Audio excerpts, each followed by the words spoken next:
The sports car rules were changed again for 1958, with the engine size down to 3 litres. This suited Aston's down to the ground, as there was no doubt they were the fastest 3-litre car in the world. With Maserati's withdrawal from racing, the team now had the services again of the world's fastest driver too, Stirling Moss. With all these assets, the cars were still retiring from leading positions, however, with broken gearboxes. On the championship front, Stirling Moss's new lap record in Sicily on the Targa Florio was of no avail, as the gearbox failed again. But at the Nürburgring, they won, and Stirling drove 36 out of the 44 laps, partnered by Jack Brabham joining the team for the first time. We asked Sir Jack Brabham for his views on sports car racing and the Aston Martin. Sports cars really was something I didn't really get round to doing very much. So I was always too busy running around doing, Formula 2 and Formula 1 and all the rest of it over the years, and didn't really get the opportunity to drive the cars very much. But the Aston Martin was one, of course, I enjoyed driving very much. And so to the annual visit to the Sarthe. The 1958 Le Mans 24-hour race was on paper an Aston Martin benefit. At the cars, while in the enclosures the atmosphere is the French equivalent of Derby Day. Stangalini and Oscar, both using 750cc 4-cylinder engines with twin overhead cams.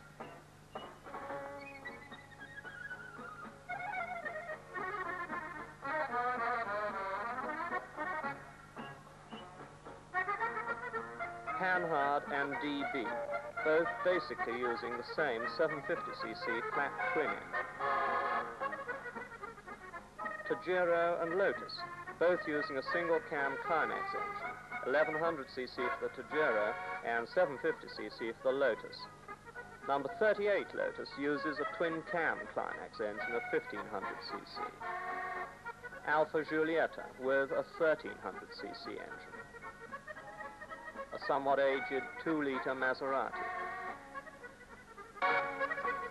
Peerless, based on Triumph TR3 parts. And Porsche with their 1600 and 1500cc Spider engines.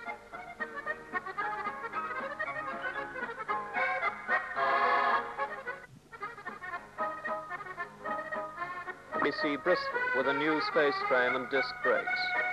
Lister with the 3-litre Jaguar engine, 3 litres being the FIA sports car engine limit for 1958. And the Testarossa Ferraris, V12s with one single overhead camshaft to each bank of cylinders. A Kyrie Cos, victors of 1957, but with 3-litre engines this year. And the Aston team, 3 cars, all with a modified cylinder head.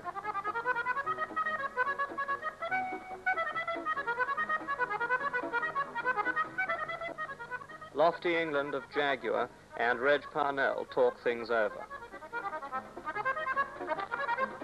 And at the end of the pits, a lone 3-litre Maserati.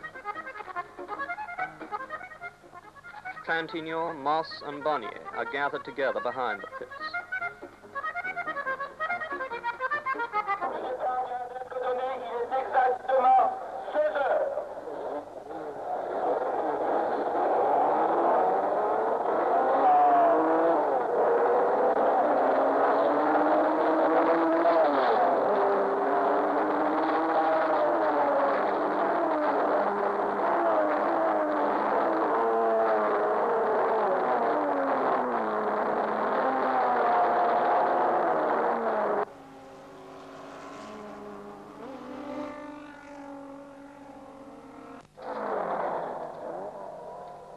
As the cars drop down to the S's, the speakers tell us that Fairman in the second Kyrie Cos car is out too.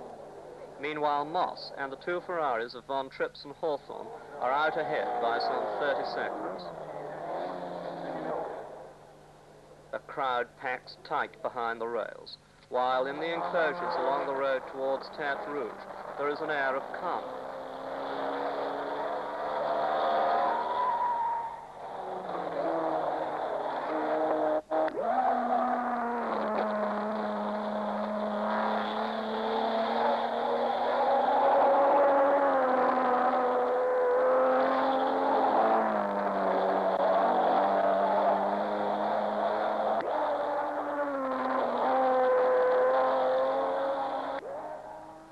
now Moss, followed by Hawthorn, both lapping at about 118 miles an hour.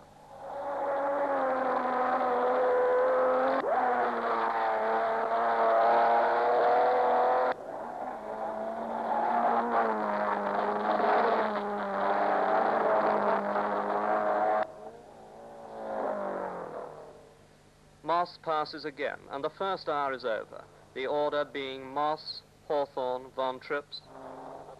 Now at Tertre Rouge, a corner where many have overdone it in the past and ended their race buried in the sandbank on the far side of the road.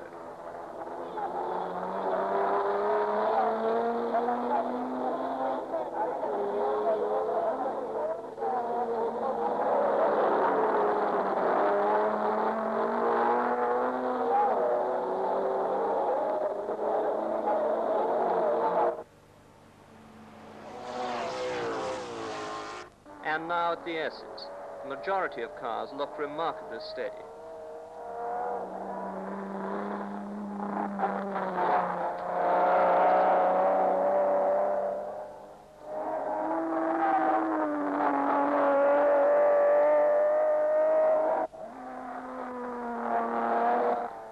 And although it is only 6 p.m., near darkness descends as the cars hurry down to Tertre Rouge on a skating rink-like surface. The lead changes, and after the first refueling pit stop, Seidel in Von Tripp's car is first.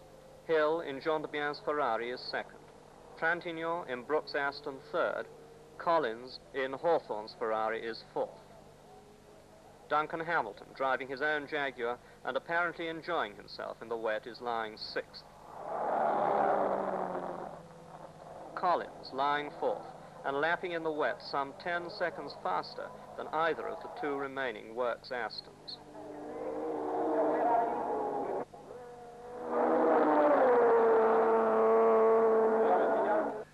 The 1958 Le Mans, the thing I remember most about it was my decision that would be my very last Le Mans. The reason for this was nothing to do with my accident the previous year in 1957.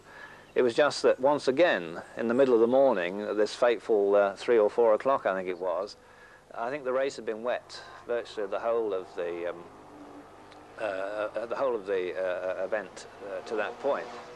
And I'd run out of underclothing and socks, and I really came to my turn about 3 o'clock in the morning, and I found that all my stuff, I couldn't dry any of my stuff, so I had to put on wet underpants, you know, wet vest, wet socks, and get into a motor car at 3 o'clock in the morning. And I said, if you ever do this motor race again, you need your head examining. And I never did. And I drove for Ferrari in 1959 on the strict understanding that I wouldn't have to race at Le Mans, which was really quite something, because I think I was the first Ferrari driver that had obtained a dispensation from driving at Le Mans from Enzo Ferrari, because obviously it was a very important race from his point of view on the sports car side. The code letters of the pits stand out against the evening sky. So, holding all the aces, Aston still failed to win at Le Mans or to make the Grand Slam.